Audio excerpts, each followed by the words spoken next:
Are you tired of self-doubt holding you back? Have you ever wished you could have the confidence to face your fears, go after your wildest dreams, and the tools necessary to live your best life? Hey there, amazing listeners. I'm your host and author of How to Grasp Confidence and Own Your Power. And I've made it my mission to help you break free from self-doubt and embrace confidence. Subscribe now and join us as we unlock the secrets to unshakable self-assurance. Let's dive in.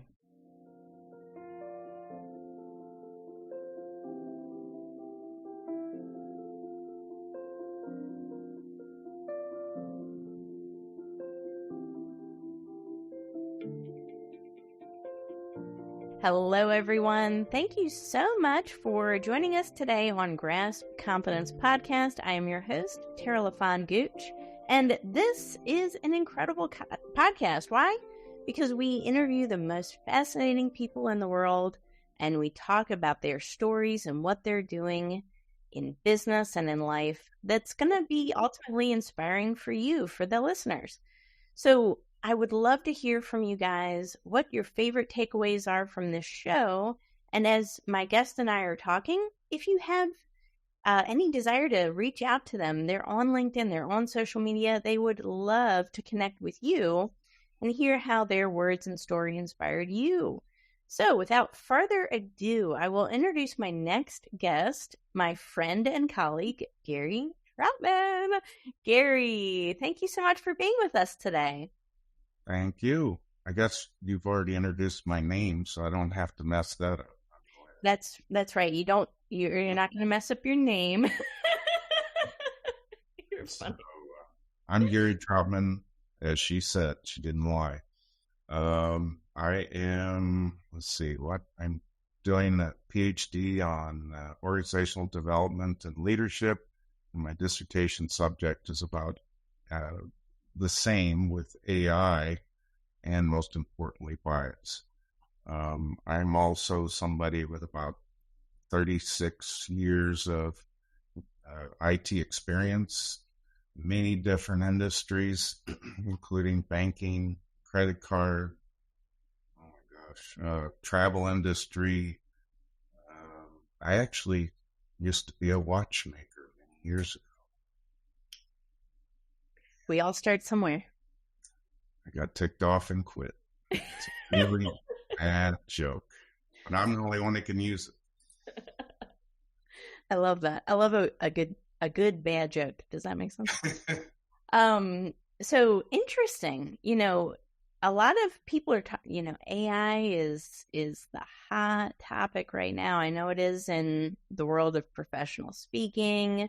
I know it is beyond that, right? We see so many people posting about AI and ChatGPT and all of these amazing new technologies that are coming out.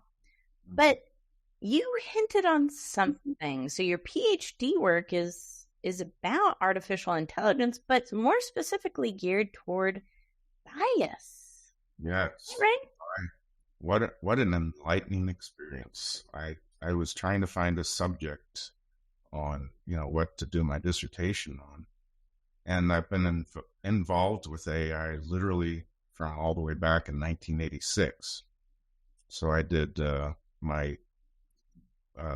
was able to get into some master's level courses at the school, is where I started on AI and robotics. And it just piqued my interest. AI has gone through different seasons, seasons meaning different levels. We had, way back when the science fiction level, it's not really part of the season, but different levels of performance. And it's always been, the seasons have always coincided with different levels of technical increase, performance increase from a technical perspective. So it's been quite a ride, and I'm sitting here starting my dissertation process, I need people to join my study, which is on how to mitigate AI bias. Mm. I want to see what people have done in the corporate industry, the corporate level, and implementing AI, what they've done to mitigate the risks of bias. Do you even know what bias is? Yeah. I could talk very fast, very quickly, but I want to let you talk. It's your show. Well, there was a gentleman I met on LinkedIn not too long ago, and his headline said, "If you have a brain, you have bias," right? So I think that's pretty profound to note that this is not an isolated incident. This does not mean that it's a certain percent. This could be anybody, right? We all have bias because we all have brains. And if we think about it, who is creating artificial intelligence? Who is creating AI? Well, it's human beings who have bias in their brains creating artificial intelligence. So it naturally makes sense, and it's intuitive to understand at that point that we could see how AI would adapt these biases as well, and carry these biases that these human beings have created and put in place. And what ramifications could that cause? Right? And I don't know if we know all that yet. What do you see on an everyday basis related to bias? Prejudice, is one of the worst forms of bias. And you're right, human beings, and the more, I've been studying solid since for the past 3 years on looking at different forms of bias. I can't talk now. That's great. Different forms of bias. And the more time goes on, I find more and more issues with bias. I recently read an article through my research that there's 180 forms of bias as from a psychological perspective, and it grows every day. I think there's way more than that. I think that was kind of a misquote, to be honest, but it's a good start. What I'm finding is, there's too many companies with AI implementations out there that have no idea the level of risk that they're actually open to and don't understand after having implemented their AI system. I think the recent statistic that I read, only about 2% or so of companies have actually implemented AI to the level they really truly need it. So most companies have not implemented this yet to the level they need it, right? For, scalability. But the ones that have, are they, like you said, testing this? Are they capturing this? Are they documenting these things? Do they even know to look for these things? From what I've seen, no. And that's why I've also started business. Here goes my plug. Called Veracity AI LLC. Veracity is about truth. And that's what the company is about, is dedicating the existence to promoting fairness and ethical integrity in AI across all sectors of any business. So, yep. Wow. It sounds exciting. A lot of work. It sounds like a lot of work, but it sounds really exciting and innovative. I've never heard of this before, that, we all understand the implementation of AI, at least we should at this point. But again, what measures and checks do we have in place for these biases? And I like how you refer to your company as measuring that truth. And I could see this really helping, because we understand that AI can help us grow and scale our businesses a lot quicker, but we also want to make sure and have that responsibility as leaders that we're growing and we're scaling ethically, morally, safely, and always with the lens of that human being in mind. Don't you think, Gary? Well, absolutely. And it's your fault that I started this company. It's my fault. I have a propensity to ignite fires of success with it. People are just, they talk to me and they're like, I can do anything. Well, and yeah, and you and I both had a conversation previously in relation to your book, which I had to get the signed copy. I wasn't happy with just, the digital copy. And so I got my signed copy, which re-eliminated my desire to make change. And that's what I did. I mean, I can't really point to an exact paragraph. It's the meaning of the whole book that's important. And it's something that I believe in, that we are all unlimited. Absolutely everyone. I'm no different than anyone. I just, like your book points out, take action, appreciate what you know. And I do appreciate it.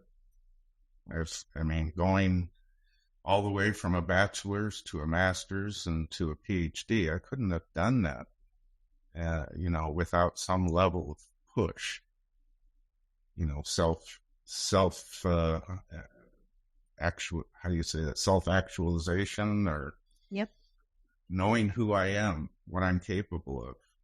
And everyone's capable of doing anything they believe they can. Just believe.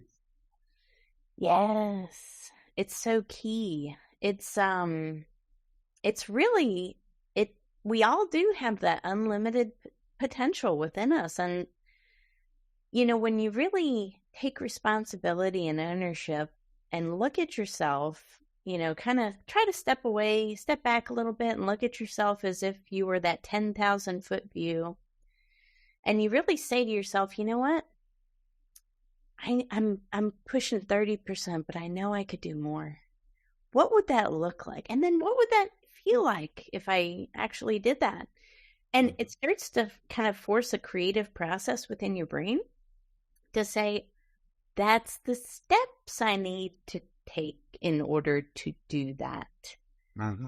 And we don't have to necessarily know all of the steps, because you're in a journey right now. You're completing your PhD work. You're starting this amazing company that's going to save the world. I know it is.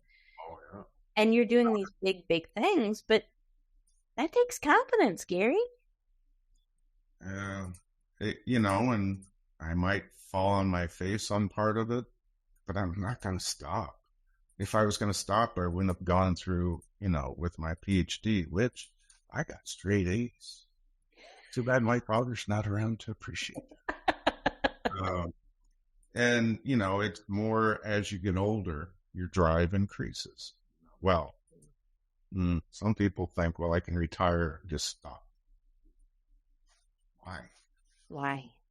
I don't ever see me retiring. I've thought about that before. I honestly, I don't think I ever will. I will always be starting some business or doing something.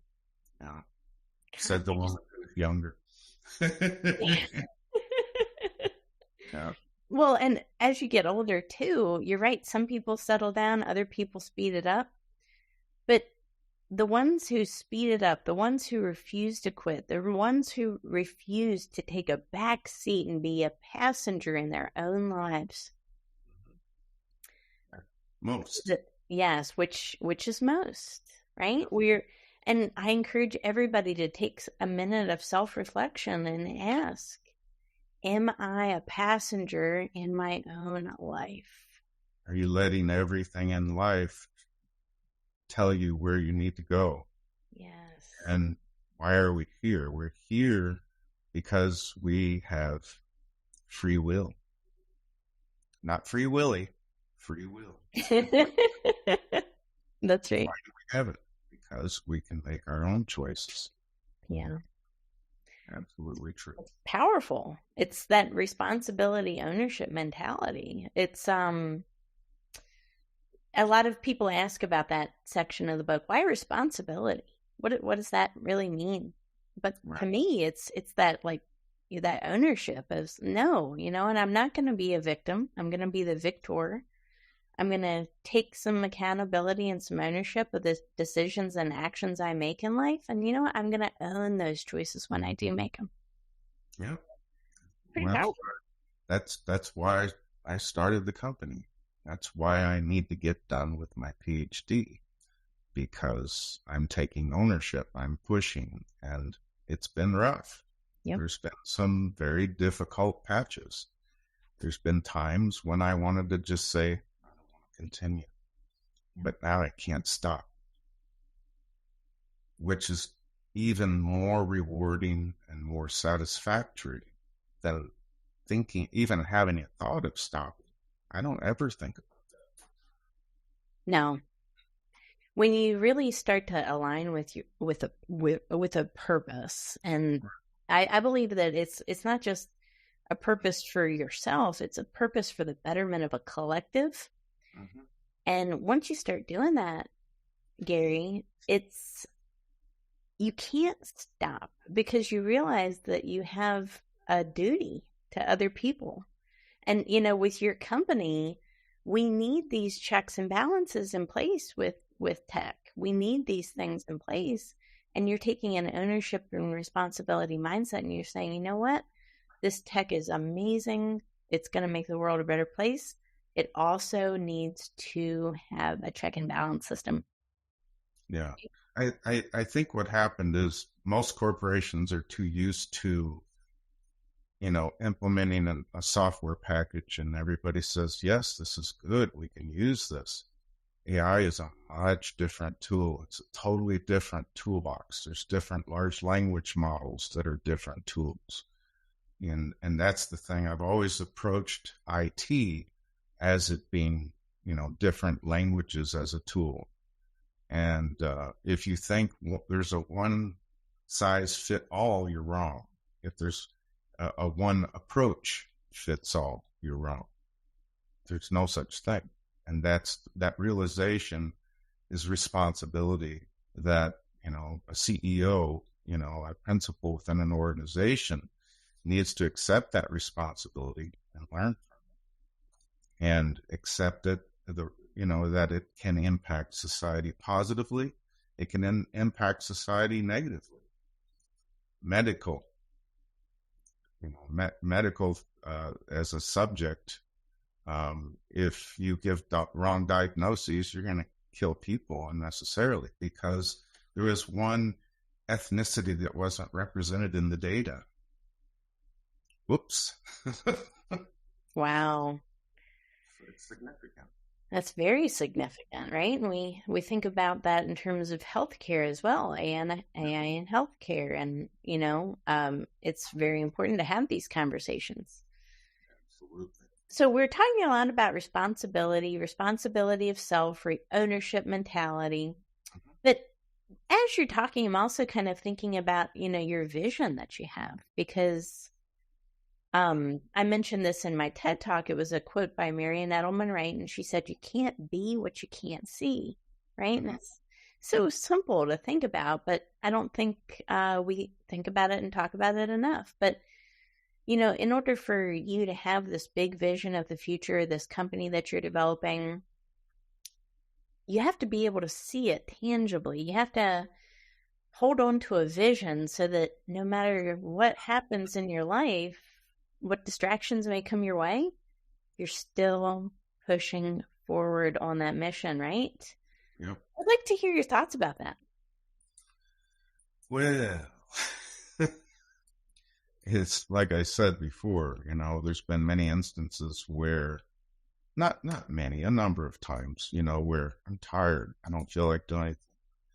I need to get one more thing done today. I need to feel like I've accomplished at least one more thing. One day I started a company. That was one more thing. Mm-hmm. Then, I didn't think I would do that. Well, the one thing that's important is taking the first step and the second step. I don't know everything right now. There's no way I can. Because there's no one else that knows either. And I think that's the key, is to be driven enough to push yourself past the unknowns. What did Elon Musk do? Do you think Elon Musk woke up one morning and said, I'm going to start a car company, electric car company? Father would have said, you're crazy. Shut up, kid. Go back to bed. Stop dreaming. You're not awake yet. Yep. It just proves how each one of us, if each one of us lived up to half our potential, would the world be a different place? I think so. I think it would be completely different. I don't stop learning. I have never stopped learning. And AI is fantastic because it gives me the ability to learn anything in depth quickly and faster and faster and faster. Well, I have a 12-year-old daughter. I wish I could get more involved. She's getting there. But, our educational system holds kids back. Yeah. The educational system is behind, and they need a drastic change because our kids are graduating school without the skills they need. More so, kids need to be able to think out of the box. And adults need to be able to think out of the box. I threw mine away. I didn't even put it in recycling. I'm burning it. That's why we get along, because we're both pretty out of the box people. I couldn't be conventional if I tried. It's okay to be a little bizarre. Heck with convention. It's, bizarre is in. I think. Well, it certainly keeps you remembered. So, see, there you go. So now you're setting up your personal brand perfectly for, starting your company. Just be bizarre. It works every time. Trust me. I love that. If I don't think out of the box, that literally bias affects every single type of organization. Healthcare, finance, retail, human resources, education, legal, marketing, property evaluation, manufacturing, transportation, and logistics, route optimization. Yes, I have a list. And every time I get into doing more research about different types of biases, it just, after you've been doing this a long time, you're like, wow, why didn't I think about that? Because I thought I knew everything. But then I realized, no, I don't. I think I got off track. Yeah, no, it's a lot, right? And again, that's why I'm so excited about your company. And I know it's going to help a lot of people, because as we're implementing these technologies, it's not going to change the world, everybody. It has already changed the world. And people are just catching up to it, right? So as we implement these technologies, we really need to be conscious of our social responsibility. Again, this is a pretty powerful thing to take away. I want every single person, and most of the people that do listen to this show are executive leaders and CEOs, and it's important to understand that we need that level of social responsibility within the constructs of our company and beyond. So this is pretty pertinent. But I love what you said, Gary, and my big takeaway from your story is you keep aggressively pushing forward and you don't get knocked down. And I recently had a conversation with someone else about this exact same thing. And you know what? If you get pushed down, nobody blames you. It's not your fault. But if you stay down, my friends. Yeah, absolutely. Stay down. That's when we know where to blame. So this is pretty important. And it's the same with companies as well. We all get pushed around. Do you stay down? Well, and we learn that from when we're kids. Shut up, kids. Sit there, don't talk. Yeah. You're not a kid. If you're an adult and you're responsible for a family, etc., you have to get up. You must get up. You can get up. It's all a single choice. That's right. How did you get into this? How, I'm sure I'm just going to go ahead and ask because I know everyone listening is wondering the same thing in their mind. How did you get into this? And yeah, where did this passion for AI meets bias kind of come from? Where did it originate? It was totally an accident. I mean, as I said, I got involved with AI. I've been reading, I've been learning about AI since 1986, and my interest was keen back then. Different aspects of technology have come and gone. This is AI. This is I think Apple or Casio had something years ago that was supposed to be your agent, and similar to what is being said now about AI's capabilities, and it just failed. Everything has failed because people don't understand it. My passion is in simplicity. I like that. I have an absolute passion of simplicity. Anything that will help mankind to expand and to become better than it is what I've been seeking for all my life. And the tool to help mankind get there is what's very, very important to me. And that's what makes me passionate. The thing that can keep it from happening and can negatively impact society is bias. So I know I can't get rid of bias. I absolutely know that. I see these new chips coming out. This one's bigger, faster. It does more data. I'm going, we got enough problems with the amount of data we have out there. Why are you trying to exacerbate the situation? And as these AI systems get more and more complex, the level of explainability takes a nosedive.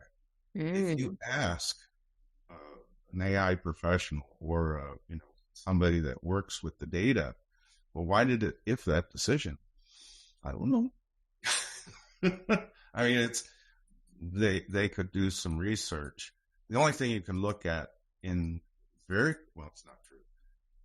One of the things that is more visible is the results of like a loan that's refused, because of what. An example is there was a study done. There was a white couple and a black couple.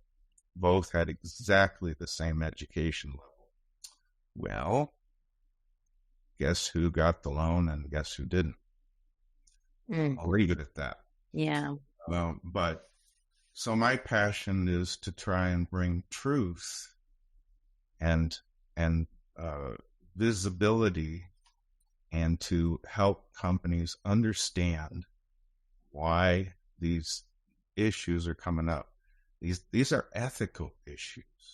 Regardless of whether or not they exist, they're ethical issues. And ethical kind of implies legal. With my Ph.D. in organizational development, I want to help companies keep out of the legal situation.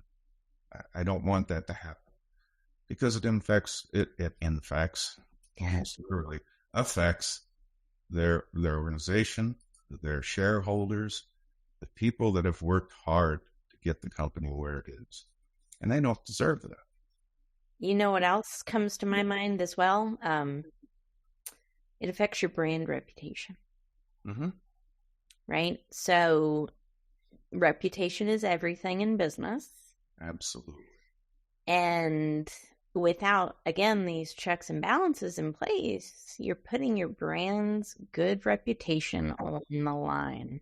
And the example you just said with a loan is an example for one type of business, in industry, banking and finance. But this is applicable to any industry because at the end of the day, all of our customers are what? Human beings, right? So this is applicable to any industry. So this is, I feel like, a brand reputation saving thing as well, that this could really add on to brand equity and save that reputation long term. And ultimately, this could be a differentiating factor between you and your competitor doing the exact same thing as you.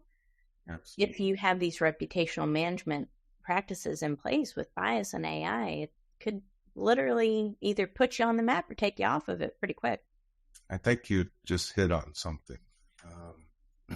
Organizations want to compete.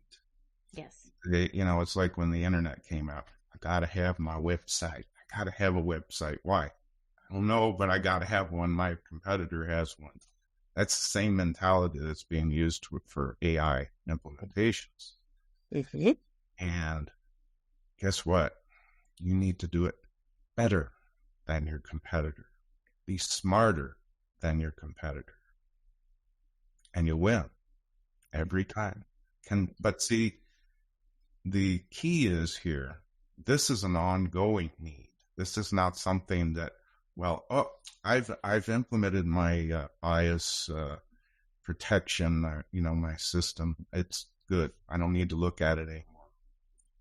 It's something that will continue to be required, and to renew it, and change it to match the input from human beings, just like you pointed out. It's not going away. Nope. I think it's a big need. I love that. Yeah, I think there's a huge need for it. And I know we're really excited because I see very big things with you, and I'm excited about your work, and it's clearly important to humanity. So thank you so much for sharing that with us today and spending the time with us and teaching us the right way to implement these technologies in place. But also, I loved what you mentioned about just taking action, not giving up on your dreams, continually pursuing something that's meaningful, and just going for things, Gary. I mean, honestly, if we can all listen to that piece of advice right there, again, like you said, the world would be a much better place, wouldn't it? Yeah. I just want to make one last plug. I need people that have implemented AI within their organization. You can contact me on LinkedIn, Gary Trautmann. I need people to take part in a study it's question-based. It's all anonymous. I am required to keep your information anonymous. So if you can take part, I will be forever grateful. We can change how AI is used and how bias impacts organizations. I love that. Wonderful. Thank you so much for your time today, Gary. And thank you for everyone who tuned in to this episode of Grasp Confidence. We appreciate and value each one of our listeners so much. Don't forget to leave a review with your favorite thoughts and your favorite guests, because my guests love hearing from you guys. So keep those reviews coming in and keep those shares going. We will see each of you on the next episode. Take care. Thank you. And that's a wrap for this episode of Grasp Confidence. Thank you for joining me today and investing in yourself. Remember, building confidence is an ongoing journey, and each step you take brings you closer to the empowered, fearless version of yourself that you were born to be. Don't forget to visit my website, follow me on social media, and purchase my book, which is available on Amazon. Thank you for listening. We will see you on the next episode. Stay confident.